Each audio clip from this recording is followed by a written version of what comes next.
Hello, xin chào các bạn đã quay trở lại với kênh YouTube Review 5 phút. Trong thế giới hoàn mỹ, chắc hẳn các bạn còn nhớ những cột mốc lịch sử in sâu trong lòng người xem. Đầu tiên, phải nhắc tới Song Thạch Đại Chiến, tập phim từng làm mưa làm gió năm 2022. Nhắc đến đây, mình không thể không nói rằng, ở thời điểm đó, Song Thạch Đại Chiến chính là số 1 về đồ họa và hiệu ứng combat. Có thể nói, nhà sản xuất ở tập phim đó đã làm quá tốt rồi đúng không nào các bạn?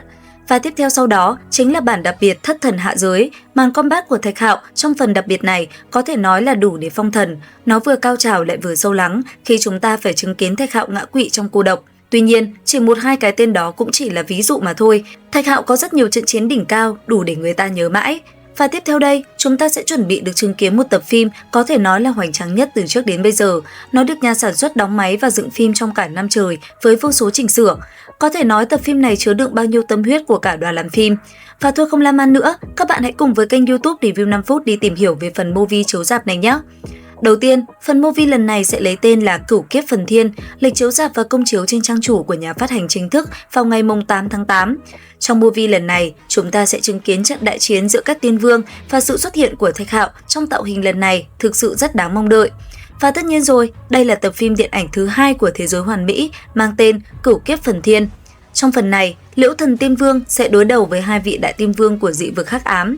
Một là kẻ ám ảnh Tế Thiên, Du Đà giáng lâm và một kẻ là côn đế xuất thế, tạo nên màn âm dương tranh đấu kịch tính. Trong đoạn giới thiệu còn xuất hiện một thiếu nữ đang ôm một chú tỳ hưu nhỏ. Từ chi tiết đó, chúng ta có thể mạnh dạn dự đoán câu chuyện của Cửu Kiếp Phần Thiên chính là diễn ra vào lúc Thạch Hạo mộng hồi tiên cổ. Hắn cũng vừa vặn bắt gặp trận đại chiến giữa dị vực và tiên vực. Tuy nhiên, cảnh giới của Thạch Hạo ở đây được thiết lập là tiên vương. Vì thời không trong thế giới hoàn mỹ vốn hỗn loạn chồng chéo, nên có thể nói câu chuyện Cửu Kiếp Phần Thiên vừa là việc Thạch Hạo đã quay về quá khứ, vừa là sự tái hiện lại của những điển tích ngày xưa. Hình tượng tượng đá của Liễu Thần từng để lại một giọt huyết lệ, và Liễu Thần xuất hiện lần này có lẽ chính là hóa thân được hiển hóa từ giọt huyết lệ ấy. Vậy cơ duyên nào đã giúp Thạch Hạo tiến ra tiên vương, và thực lực của hai vị tiên vương đối chiến cùng Liễu Thần mạnh mẽ đến mức nào? Đến cuối kỷ nguyên loạn cổ, khi thời kỳ mạt Pháp kéo đến, đại quân dị vực sắp sửa công phá đế quan để bảo hộ Cửu Thiên thập địa. Thạch Hạo buộc phải cưỡng ép đột phá tiên vương kiếp. Thế nhưng, hậu quả của việc này là bị ba đại tiên vương của tiên vực cộng thêm các tiên vương từ những khu vực cấm sinh mệnh liên thủ vây công, cuối cùng bị đánh bỏ mạng ngay tại chỗ. May mắn thay, bản vương đã giữ lại được nhục thân của hắn, sau đó được Tào Vũ Sinh và Tiểu Cầu Tử đem chôn cất trong táng thổ. Để rồi sau này, khi 10 đạo luân hồi ấn ký hòa làm một, Thạch Hạo mới dần thức tỉnh. Hắn đã đẩy 5 đại bí cảnh tự sáng tạo trong cơ thể nhân thể đến cực hạn và thăng hoa, đồng thời khai mở ra bí cảnh thứ 6 mang tên Ngẩng Đầu Ba Thước Tất Có Thần Minh. Nhờ vậy, tu vi và thực lực của Thạch Hạo trực tiếp bùng phát, bước thẳng lên tầng cực đỉnh của tiên vương.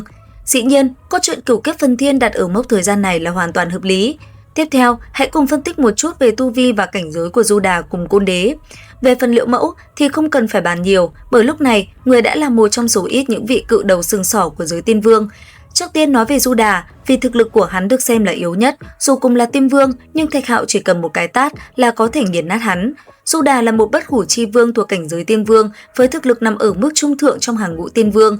Hắn là một trong những nhân vật lãnh đạo kỳ cựu của dị vực, luôn khiến Cửu Thiên thập địa phải dè chừng. Thậm chí, Vô Trung Tiên Vương và Lục Đạo Luân Hồi Tiên Vương của chúng ta cũng từng bỏ mạng trong tay hắn. Thế nhưng, nếu so với Thạch Hạo cùng là tiên vương, hắn lại yếu đến mức có thể bị hạ gục chỉ bằng một cái tát. Trong khi đó, Côn Đế mới là nhân vật cực kỳ đáng gờm. Hắn là một cự đầu bất hủ chi vương cấp đỉnh phong, được xem là vương giả trong số những tuyệt đỉnh tiên vương và là người nắm giữ tiên vương pháp khí luyện tiên hồ. Đặc biệt là sau khi trải qua quá trình rèn luyện ở giới hải trở về, thực lực của hắn đã vô hạn tiếp cận cảnh giới chuẩn tiên đế. Hắn từng giao tranh với Hoàng Thiên Đế thời kỳ tiên vương suốt hàng ngàn hiệp mà bất phân thắng bại, gần như trở thành vị lãnh tụ tinh thần duy nhất của dị vực. Nhưng cuối cùng, hắn vẫn bị Thạch Hạo đánh cho thảm hại đến mức phải nghĩ đến việc hiến tế tự bạo, để rồi kết cục vẫn phải ngã xuống. Có thể thấy trong phần phim Cửu Kiếp Phần Thiên này, đất diễn của Liễu Mẫu sẽ vô cùng nhiều, hứa hẹn mang đến một tác phẩm vừa kịch tính vừa mãn nhãn cho người xem đúng không nào các bạn? Dựa theo các bản movie và bản đặc biệt trước đó, ước chừng thời lượng của bản movie lần này cũng sẽ có độ dài từ 1 tiếng 20 phút cho đến hơn 2 tiếng, đúng là quá mãn nhãn rồi đúng không nào các bạn? Và còn chờ đợi gì nữa mà không theo dõi ngay kênh YouTube Review 5 phút để cập nhật thêm nhiều thông tin hơn nữa về toàn bộ các phim hoạt hình 3D các bạn nhỉ? Vậy là bài review Cửu Kiếp Phần Thiên đến đây là hết rồi. Xin chào và hẹn gặp lại!